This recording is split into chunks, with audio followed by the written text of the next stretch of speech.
From this and other recent train derailments to the meltdown in air travel back during the holiday season, Secretary Buttigieg has seemed more interested in pursuing press coverage for woke initiatives. Well, first of all, Leader McConnell was there celebrating the replacement of the Brent Spence Bridge, a major infrastructure project that we are funding in his state. I would not call the Brent Spence Bridge a woke initiative. You see, this is why that thing called context is so important. And Pete Buttigieg usually comes equipped with it. While appearing on CNN today, Secretary Buttigieg was asked to give a response to Mitch McConnell's speech, in which he attacked him for paying little attention to the East Palestine derailment, as he's, quote, too busy with woke initiatives. To which Buttigieg responded in typical fashion. Secretary Buttigieg has seemed more interested in pursuing press coverage for woke initiatives and climate nonsense than in attending to basic elements of his day job. Woke initiatives and climate nonsense. What's your response, Mr. Secretary? Well, first of all, Leader McConnell was there celebrating the replacement of the Brent Spence Bridge, a major infrastructure project that we are funding in his state. I would not call the Brent Spence Bridge a woke initiative. As for climate, climate is not nonsense. Dealing with climate change is one of the biggest things that people like me and people like him will be remembered for after we're gone. And third, he is the caucus leader in the Senate. He could be a partner to us right now in making sure that there are fewer rail disasters in the future. As I mentioned earlier, the freight rail industry has wielded a lot of power here in Washington. I would love to see Leader McConnell join us in standing up to them. Now, this shouldn't surprise anyone who pays attention to Mitch. He loves to throw stones and then take shelter in the glass house that Democrats built for him using the infrastructure bill. In fact, I recall Biden doing a stellar impersonation of the minority leader. President Biden's in full campaign season, right? And he was giving a speech last night to Democrats, and he pointed out something, and this happens from time to time. He pointed out what he considers, I think, the hypocrisy of Republicans claiming credit things they didn't vote for. Listen. We also passed once-in-a-generation investment in our nation's roads, highways, bridges, railroads, ports, airports, water system, high-speed internet.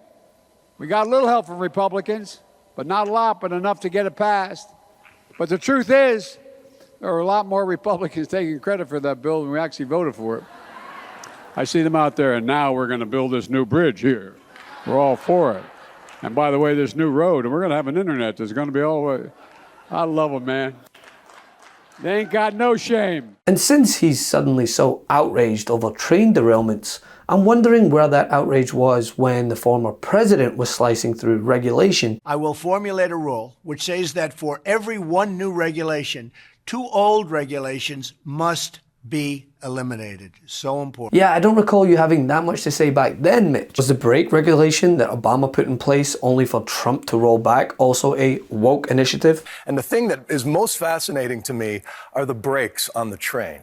You got to understand, in recent years, Norfolk Southern in particular adopted a new kind of business model, which meant a lot longer trains, 2 miles long, a lot fewer people. They laid off tens of thousands in the industry. That train was almost 2 miles long, and we think had conventional air brakes, which brakes from the front to the back. So it can take 2 minutes before the back cars know to stop, and they become a slinky from hell and slamming into the cars that have stopped in front. For years now, since the early 2000s, there have been electronically controlled pneumatic brakes. When Norfolk Southern first tried these, because they brake every car all at once, they raved about it. They actually appealed to the transportation official and says, you shouldn't have to inspect trains with ECP brakes. They are so effective.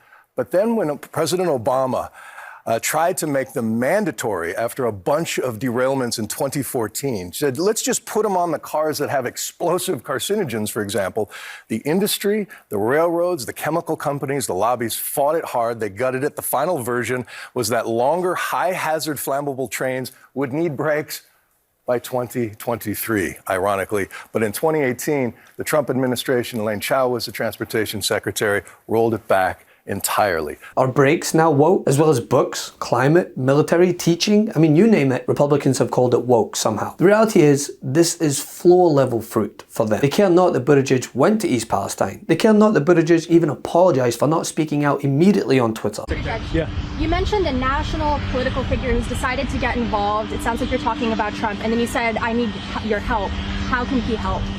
Well, one thing he could do is express support for reversing the deregulation that happened on his watch. I heard him say he had nothing to do with it, even though it was in his administration.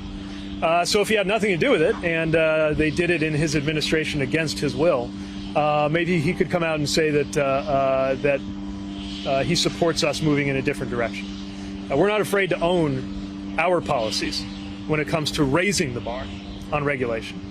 And I've got to think that him indicating that this is something that everybody, no matter how much you disagree on politics and presidential campaigns, can get behind. Higher fines, tougher regulations on safety, Congress untying our hands on braking rules, all the other things that go with that, that'd be a nice thing for him to do.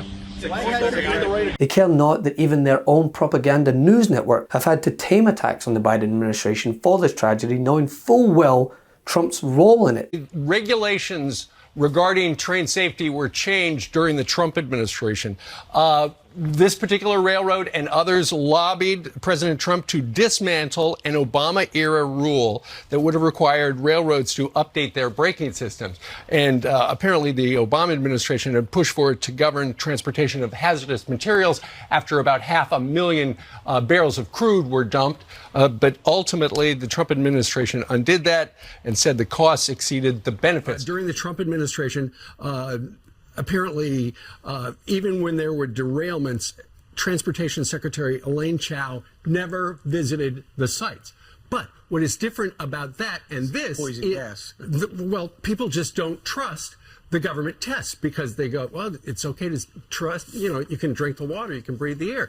People don't trust the tests. And so by virtue of government officials showing up, breathing the air, drinking the water, then it looks better. But for them to say, look, they didn't do it at that time, it's just one of those things. But there was nothing that equated. There's nothing that equated to this during the Trump administration. And one thing about Donald Trump, and there were toxic gases that poisoned the town. There were some fatality derailments where people lost their lives during the Trump administration. Nobody lost their life during this. Right, but this is just can destroy a town. So this is the easiest thing to do to show up. And they have chosen not to show up. So simply put, they just don't care. But as we've come to expect, well, Pete Buttigieg is prepared to fight back.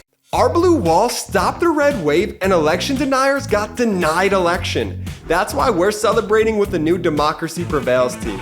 We've got lots of work to do, but we should all be proud that when democracy was tested, democracy prevailed. You've earned this. Don't wait. Get yours right now at store.MeidasTouch.com. That's store.MeidasTouch.com.